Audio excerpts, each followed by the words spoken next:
I can really relate to that because even in Malaysia, I spent 18 years in Malaysia, but I went to international school.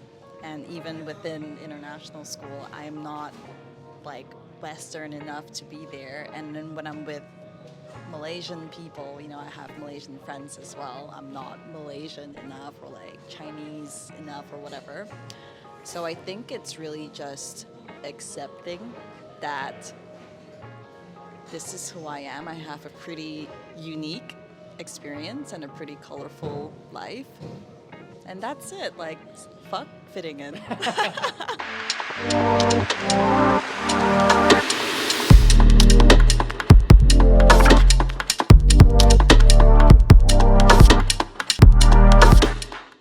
All right, so as I mentioned, the purpose of this podcast is really to allow people who are thinking of solopreneurship, of leaving their 9-to-5 job, or even starting a side hustle, get access to knowledge on some of the ideas, some of the skills, and some of the mindsets they might need to be able to do it. So I'm going around Asia for the next 10 to 12 months, interviewing people who have, one, taken traditional routes through business and maybe working for themselves, and then I'm reinterpreting that for what a solopreneur could use for their one-person business. Or I'm interviewing people like you who have gone and worked a 9-to-5, got this really high valuable skills, started freelancing, and now you are you can travel and location independent. Mm-hmm. So where I thought we could start with is the hardest question, which is, what is your name? What is your professional background? And then what do you do now as a digital nomad living in Bali? So my name is Saby. It sounds like wasabi. Easy to remember. And I'm a launch copywriter.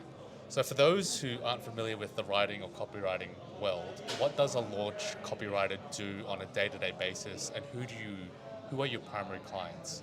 So a launch copywriter is a type of conversion copywriter. We specialize in launching the client's offer, like one single strong offer.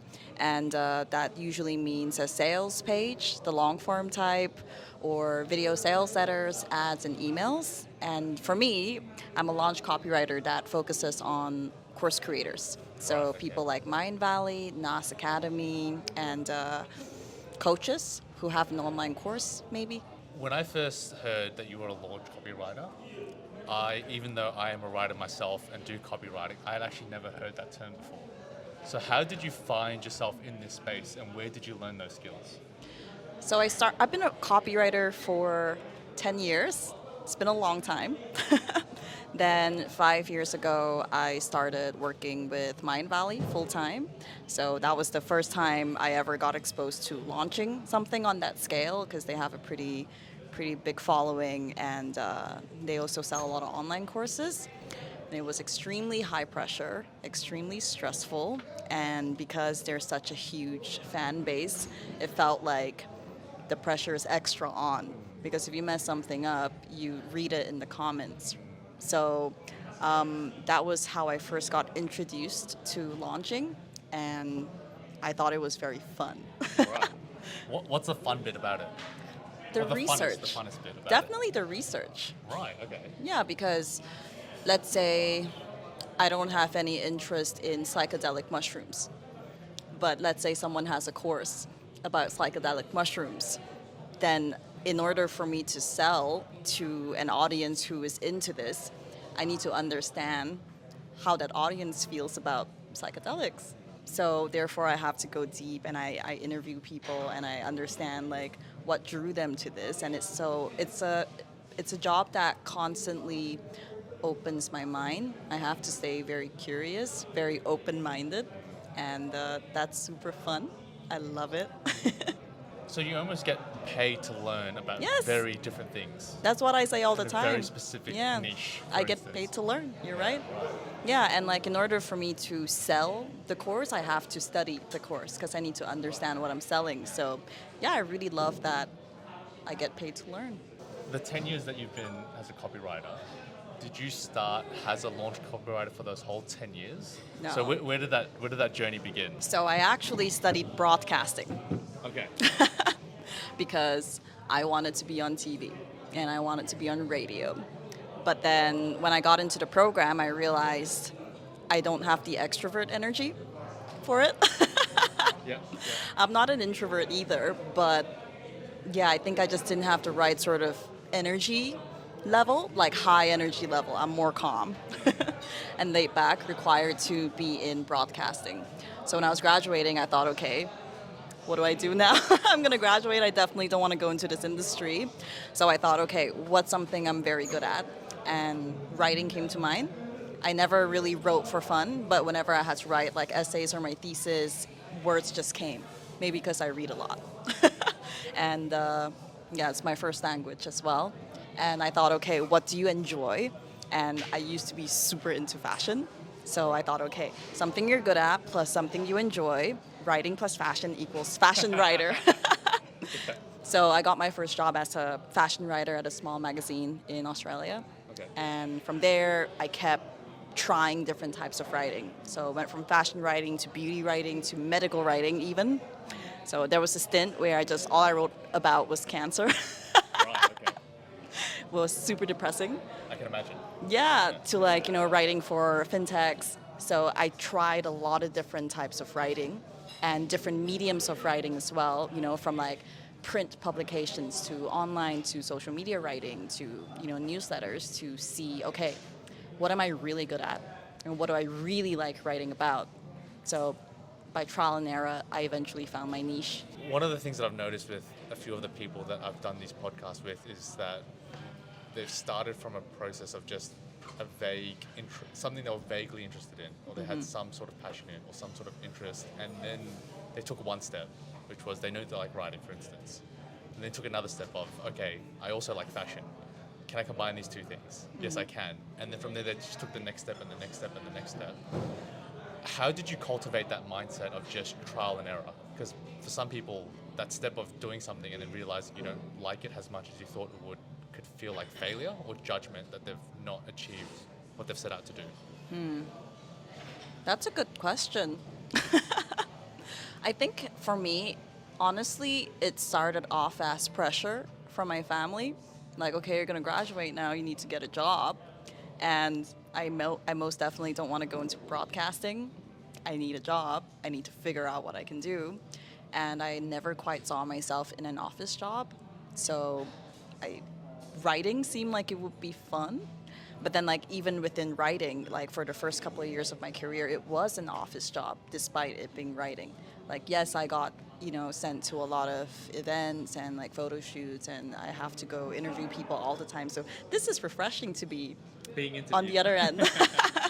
It still requires me to be in the office a lot. So I guess like at first it was pressure, and then it was just really, I think, this deep sense of I'm not happy. Like I can write about fashion, yes, and I thought I would enjoy it more because I used to enjoy fashion so much, but it doesn't bring me fulfillment.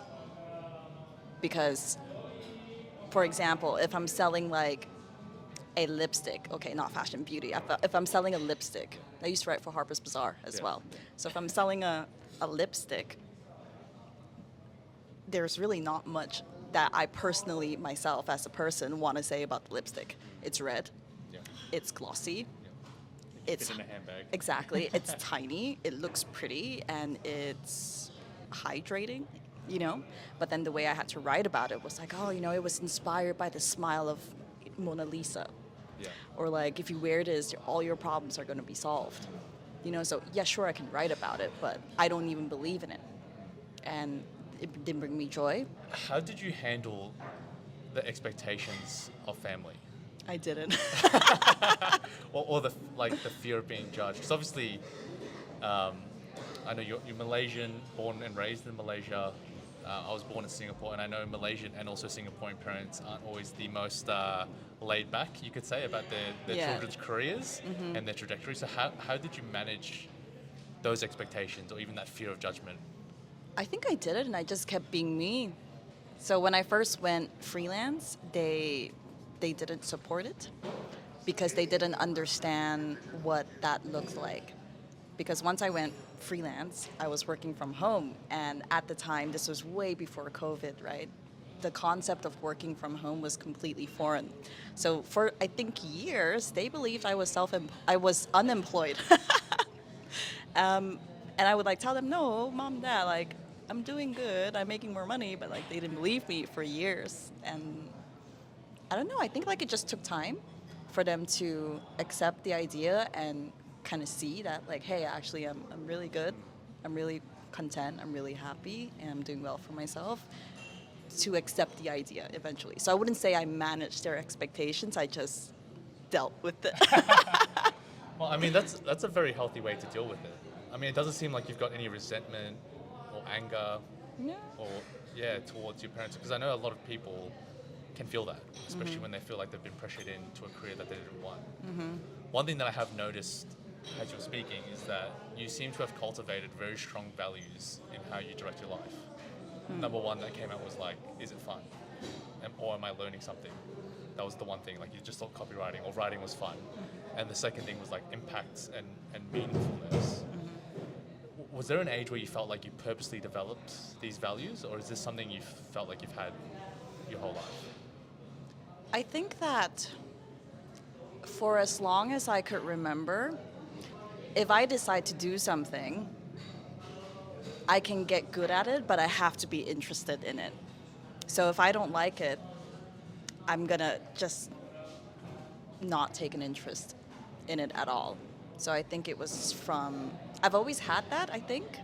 And through years of trial and error and different types of writing, different mediums of writing, I found the one that lights me up.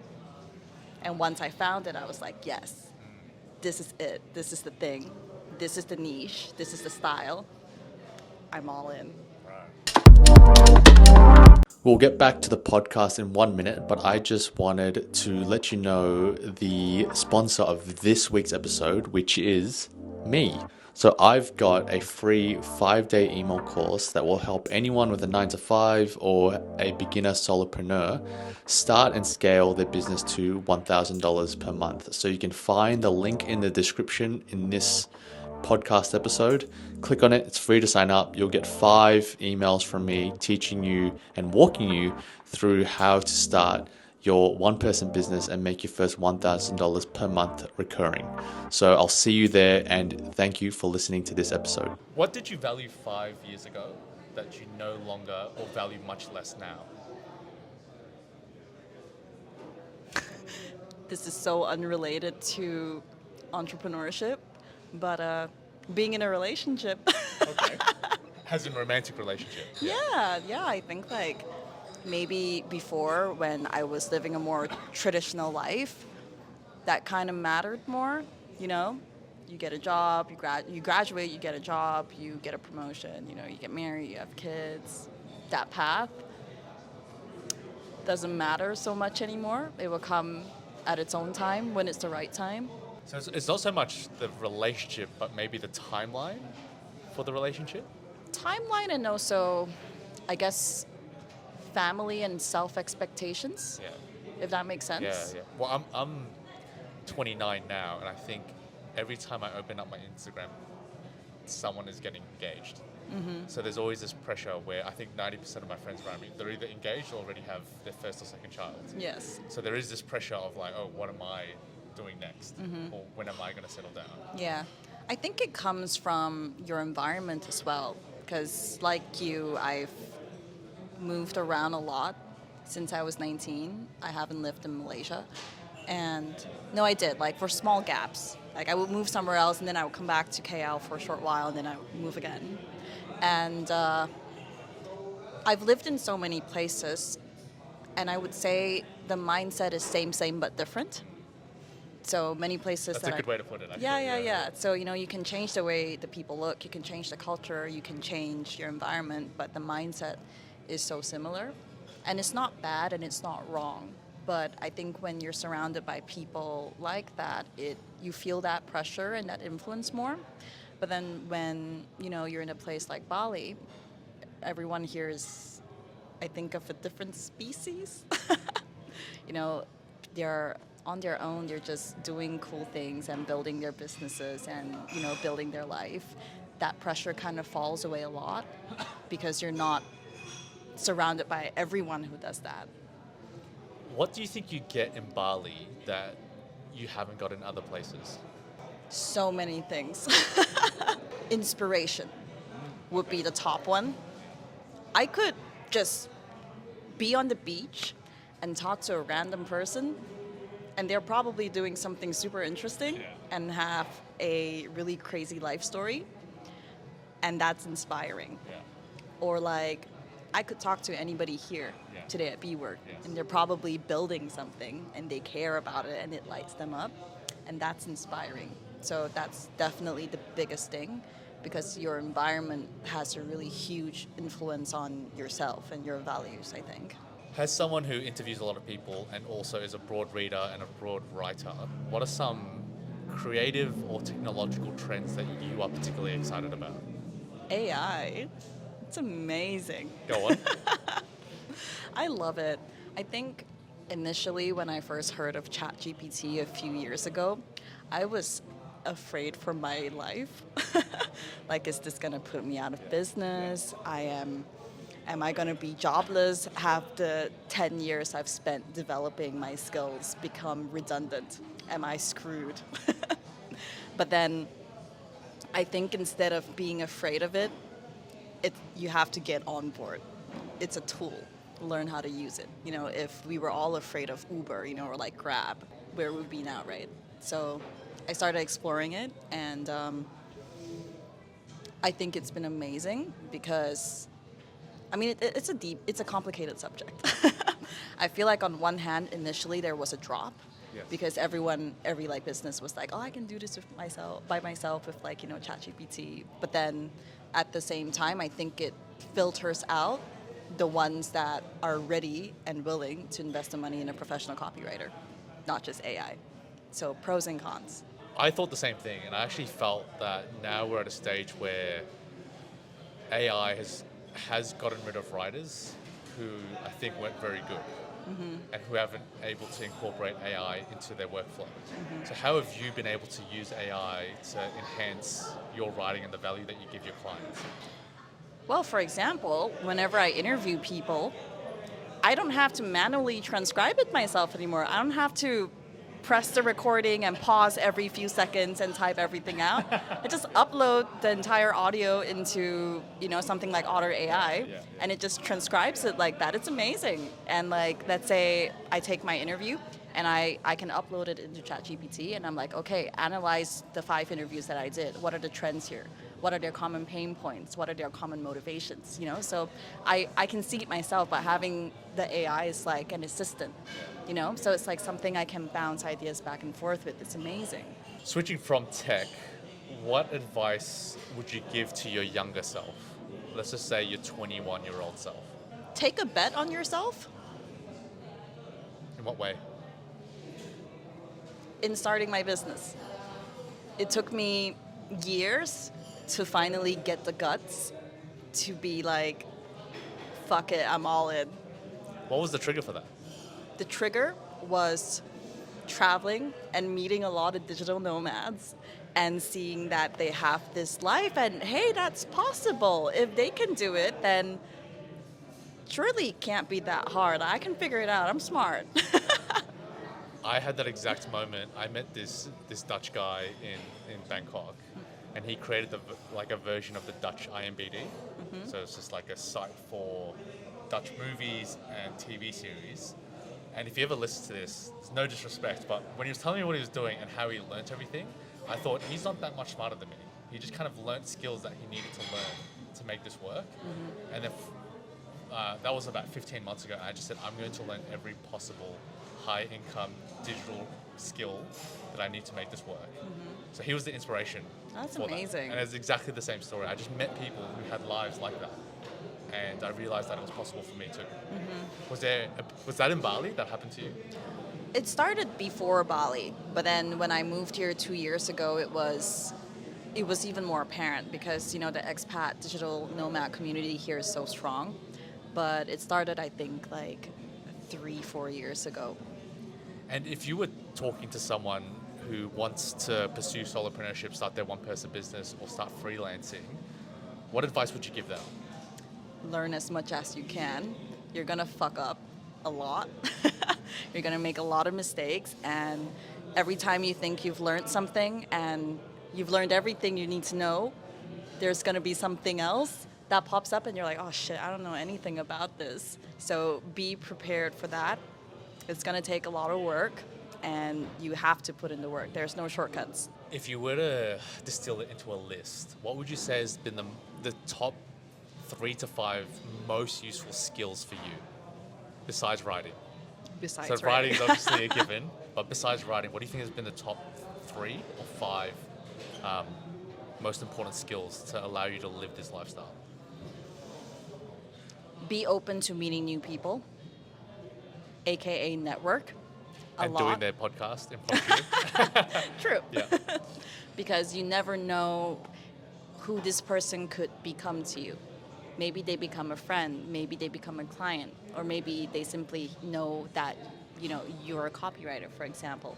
So they may not be your client, but their friend or their sister or their whoever could be looking for a copywriter. So network.